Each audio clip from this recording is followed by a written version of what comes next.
Salut à toi, c'est Max, j'espère que tu vas bien. Alors aujourd'hui, petite vidéo sur la finance en général. Donc si tu tiens à tes amis ou à ta famille, s'il te plaît, partage-leur cette vidéo. Ils en ont grand besoin et tu verras que dans plusieurs années, ils te remercieront. Pourquoi? Et bien aujourd'hui en fait, on va parler de l'argent en général. Je sais qu'il y a beaucoup de gens qui arrivent à mettre de côté de l'argent, donc ce qui est très bien. Tout le monde ne peut pas se le permettre, mais pour les personnes qui arrivent, elles arrivent à mettre de côté leur argent, mais elles n'en font rien. C'est-à-dire que leur argent va rester sur un compte courant, ce qui est la pire des choses à faire, ou ils vont le placer sur des livrets qui rapportent très peu, comme le livret A, le PEL, j'en passe et des meilleurs. Ce qu'il faut que tu saches, c'est que l'argent ne doit jamais dormir. Soit tu décides de l'utiliser aujourd'hui pour acheter des biens et des services, soit tu décides de l'investir. Mais jamais tu dois le laisser dormir sur des comptes. Pourquoi? Eh bien, tout simplement à cause d'un ennemi commun qui s'appelle l'inflation. L'inflation, c'est quoi? C'est la hausse des prix ou la dévaluation de la monnaie. Pourquoi il ne faut surtout pas que tu laisses ton argent sur des comptes? Et bien, à cause de l'inflation, en fait, ton argent perd de la valeur chaque année. Donc, je vais te montrer un petit graphique ici. Donc, c'est des données que j'ai repris, que je suis allé chercher sur le site de l'INSEE, qui représente ici. Donc, en fait, c'est l'inflation chaque année. Je vais la mettre, verte.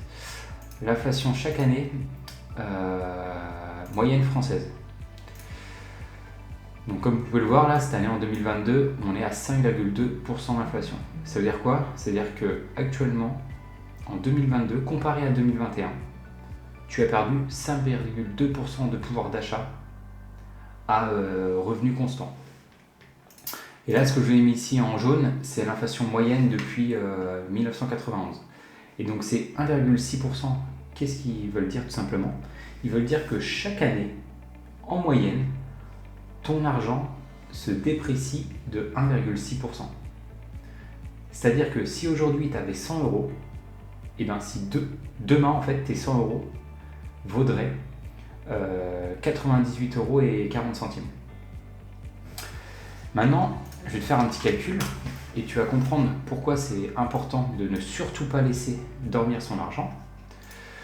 Donc on va prendre, allez, c'est bien, on va dire que tu as réussi à mettre 100 euros de côté. Ces 100 euros, du coup, tu décides de les laisser sur ton compte courant et tu te dis, eh ben, je vais les laisser et je les utiliserai, on imagine que, je sais pas, allez, tu as 25 ans, je les utiliserai lorsque je partirai à la retraite à 65 ans. Donc ces 100 euros, je vais les multiplier par 0,984. Donc ce qui correspond en fait à l'inflation moyenne. Donc c'est-à-dire que voilà, si je fais un égal maintenant, voilà, l'année prochaine, juste l'année prochaine, comme tu peux le voir ici, je te le mets là, ton argent ne vaut plus que 98 euros et 40 centimes. Maintenant, on va reprendre ces 100 euros, on va pareil faire 0,984, sauf que là, je vais les mettre à la puissance 40. C'est-à-dire que je vais faire ce 0,984 40 fois. Et donc du coup, en appuyant sur égal, voilà, ces 52,40 euros que tu vois, et bien c'est l'argent qu'il te resterait dans 40 ans.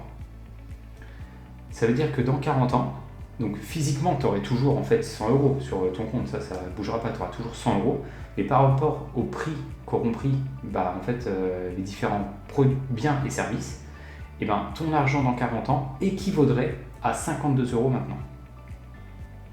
A contrario, on va dire que tu t'es intéressé un minimum à la finance et tu as décidé, au lieu de laisser ton argent dormir, tu as décidé de l'investir. Donc on va reprendre ces 100 euros et généralement dans les vidéos, je vous parle d'un indice de référence tel que le S&P 500, donc qui regroupe les 500 plus grosses entreprises américaines. Et lui, en fait, son rendement moyen annualisé, il est de 9 à 10% par an. 9 à 10% par an. On a vu que ici en France, l'inflation était de 1,6%. Donc par rapport à ces 9%, je retranchais 1,6%. 1,074. Voilà. Donc du coup là, au bout d'un an, ton argent vaudrait combien? Eh bien, il vaudrait 107,40 € au bout d'un an. On va refaire exactement le même calcul au bout de 40 ans, lorsque tu partiras à la retraite. Donc, du coup, je vais faire toujours mes 100 € fois 1,074 que je vais mettre du coup à la puissance 40. On fait entrer, et là tu as quoi? Tu as 1738 €. Donc regarde à quel point juste 100 € initiaux, tes 100 € initiaux peuvent se transformer en soit que 52 €, donc ils ont quasiment perdu leur valeur par 2 si tu les laisses sur un compte en banque. A contrario, si tu décides de les investir sur par exemple le marché des actions, dans un indice de référence, et bien pour le coup tes 100 € se seront transformés en 1738 €. Donc imagine ce delta, c'est tout simplement faramineux. Et tout ça grâce à quoi? Grâce en fait au fait que tu aies investi ton argent, et plus tu es jeune, plus en fait ton argent va pouvoir être investi longtemps, et donc du coup tu vas mettre en œuvre en fait le principe qui est de boule de neige, qui est en fait les intérêts composés. C'est-à-dire que chaque année en fait, par exemple les 7% de rendement que tu pourrais avoir, et ben c'est par rapport à ton capital de l'année N-1. Donc forcément, plus ton capital grossit, plus les sous que tu vas gagner chaque année vont aussi grossir du fait que tu te fasses jouer les intérêts composés. Et là tu vas me dire, ouais mais c'est bien beau ça Max, là tu nous fais faire des calculs, sauf que moi je n'y connais rien en investissement. Et là, pas de panique, pas de panique. Moi non plus, au tout début, j'y connaissais rien, honnêtement. J'ai fait pas mal d'études scientifiques. Alors, on m'a appris plein de trucs, principalement des formules mathématiques ou des calculs physiques, etc. Ça, pas de souci, on m'en a appris, qui me servent littéralement à rien dans la vie de tous les jours. Par contre, jamais durant mes études, on m'a appris comment utiliser son argent pour faire fructifier ton capital. Jamais de la vie. J'ai appris ça par moi-même, en autodidactie. Et donc c'est pour cette raison que, ok, si tu comprends que ton argent, il est important que tu l'investisses, et bien dans ce cas-là, rejoins-nous, rejoins notre communauté. On réalise des vidéos régulièrement avec Damien sur l'investissement en général et comment on fait pour trouver les meilleures entreprises qui nous permettront d'avoir des rendements qui surpassent les indices de référence. Après, tu vas me dire, peut-être que tu regardes la vidéo et tu vas te dire, ouais, c'est bien beau, mais moi en fait, j'arrive pas à mettre un rond de côté. Alors ça, je peux comprendre qu'en fonction des situations, ça peut être plus ou moins compliqué. Mais pose-toi différentes questions. Peut-être que actuellement, tu peux pas mettre de sous de côté, peut-être simplement parce que tu vis peut-être au-dessus de tes moyens.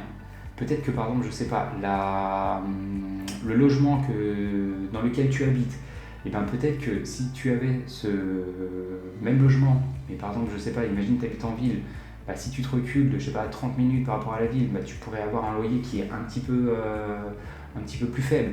Pareil, peut-être que tu roules dans une voiture qui est un peu trop élevée, je ne sais pas. Mais il y a toujours des moyens de réussir à réduire ses dépenses.